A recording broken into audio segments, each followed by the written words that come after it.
3, उसका test your self 3.3, इसके पहले जो है हमने 7 शॉर्ट क्वेश्चन किए थे। आज जो है हम 8 शॉर्ट क्वेश्चन करेंगे। 8 जो शॉर्ट क्वेश्चन है, why it difficult to remove an electron from the halogen. वो कहता है कि हैलोजन में से इलेक्ट्रॉन को निकालना क्यों डिफ़िकल्ट है, मुश्किल है। देखिए, it is difficult to remove the electron from the halogen due to the following reason. कुछ रीज़न है जिनकी वजह से हैलोजन में से इलेक्ट्रॉन को निकालना डिफ़िकल्ट होता है। फर्स्ट रीज़न है, it has greater value of electron affinity. एक जो है ये है कि इलेक्ट्रॉन अफिनिटी की वैल्यू ज़्यादा होती है। दूसरा जो है, it has comparatively small size. जो एटम है उनका साइज़ क्या होता है, स्मॉल होता है। तीसरा जो है, the holding force of the nucleus is stronger on the valence electron. जो वैलेंस इलेक्ट्रॉन्स हैं उनके ऊपर न्यूक्लियस का होल्ड जो है वो ज़्यादा होता है, फोर्स ऑफ अट्रैक्शन ज़्यादा होती है। तो ये था क्वेश्चन नंबर 8। इसके बाद देखें क्वेश्चन नंबर 9। क्वेश्चन नंबर 9 है, what is shielding effect. Shielding effect क्या है? The effect of decrease in force of attraction between the nucleus and valence electron. वो कहता है कि वैलेंस इलेक्ट्रॉन और न्यूक्लियस के दरमियान जो फोर्स है वो कम होती है। किस वजह से कम होती है? Due to increase the number of inner shells between them is called shielding effect. देखें, वो जो न्यूक्लियस और वैलेंस शेल जो होते हैं उनके दरमियान जो है शेल्स होते हैं और उसमें क्या होते हैं, इलेक्ट्रॉन मौजूद होते हैं, जिसकी वजह से जो न्यूक्लियस है उसका जो उसकी अट्रैक्शन है वैलेंस शेल पर वो क्या होती है, कम हो जाती है। तो इसे हम क्या कहते हैं, शील्डिंग इफेक्ट कहते हैं। इसके बाद देखें क्वेश्चन नंबर 10। क्वेश्चन नंबर 10 है, how does shielding effect decrease. Shielding effect कैसे डिक्रीज होता है? The force of electrostatic attraction between the nucleus and outer most electron.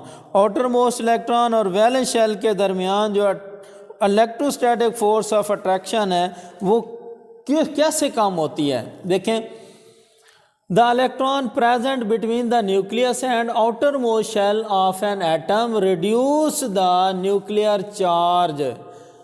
देखें, इलेक्ट्रॉन जो होते हैं न्यूक्लियस और वैलेंस शेल के दरमियान, आउटर मोस्ट शेल के दरमियान, वो क्या कर देते हैं, न्यूक्लियर चार्ज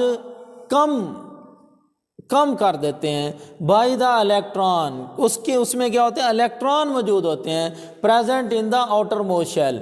जो आउटर मोस्ट शेल में इलेक्ट्रॉन होते हैं, न्यूक्लियस और आउटर मोस्ट शेल के दरमियान जो इलेक्ट्रॉन होते हैं वो क्या कर देते हैं, कम कर देते हैं। न्यूक्लियर चार्ज जो है कम महसूस होता है, जिसकी वजह से the attraction of outer electron towards the nucleus is partially reduce.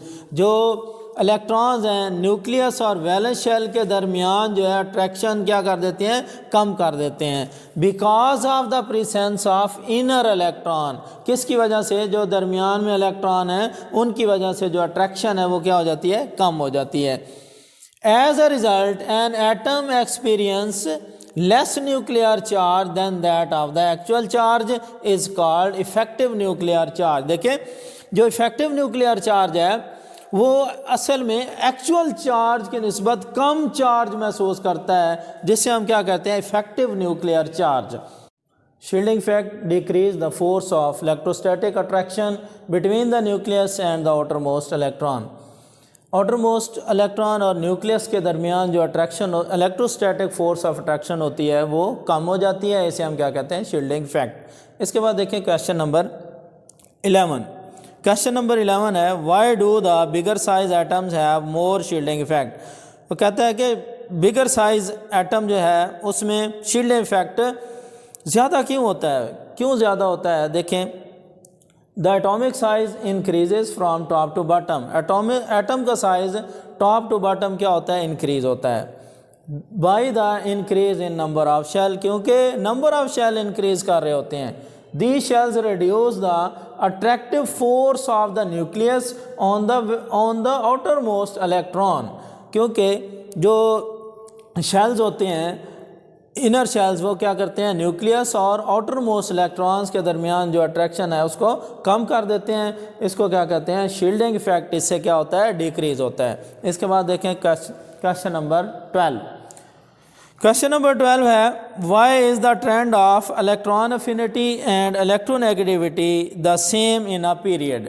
Period में इलेक्ट्रॉन अफिनिटी और इलेक्ट्रोनेगेटिविटी का ट्रेंड क्यों जो है सेम होता है। देखें पीरियड में both the electronegativity and electron affinity depend upon the atomic size. Atomic size पे डिपेंड करता है। देखो एटॉमिक साइज में क्या है कि जो पीरियड है पीरियोडिक टेबल में, उसमें लेफ़्ट टू राइट जो है एटम का साइज़ ग्रेजुअली डिक्रीज़ होता है, ठीक है, डिक्रीज़ होता है, जिसकी वजह से एटॉमिक साइज़ जो है वो क्या होता है, डिक्रीज़ हो जाता है। और उसकी जो अट्रैक्शन है न्यूक्लियस की वैलेंस शेल पर वो क्या होती है, ज़्यादा होती है, जिसकी वजह से साइज़ क्या होता है, कम होता है। इसी तरह देखें question number 13, which element has the highest electronegativity. वो कौन सा एलिमेंट है जिसकी इलेक्ट्रोनेगेटिविटी ज़्यादा होती है। इसी तरह फ्लोरीन जो है has the highest electronegativity. Fluorine एक ऐसा एलिमेंट है जिसकी इलेक्ट्रोनेगेटिविटी क्या होती है, हाईएस्ट होती है। देखें आज का जो हमारा टॉपिक था टेस्ट योरसेल्फ 3.3। तो इसके बाद जो है कोई बात अगर समझ ना आई हो तो वो आप जो है ना मुझसे डिस्कस कर सकते हैं। और आपने डेली बेसिस पे होमवर्क अपना लाजमी करना है। ओके, अल्लाह हाफिज़।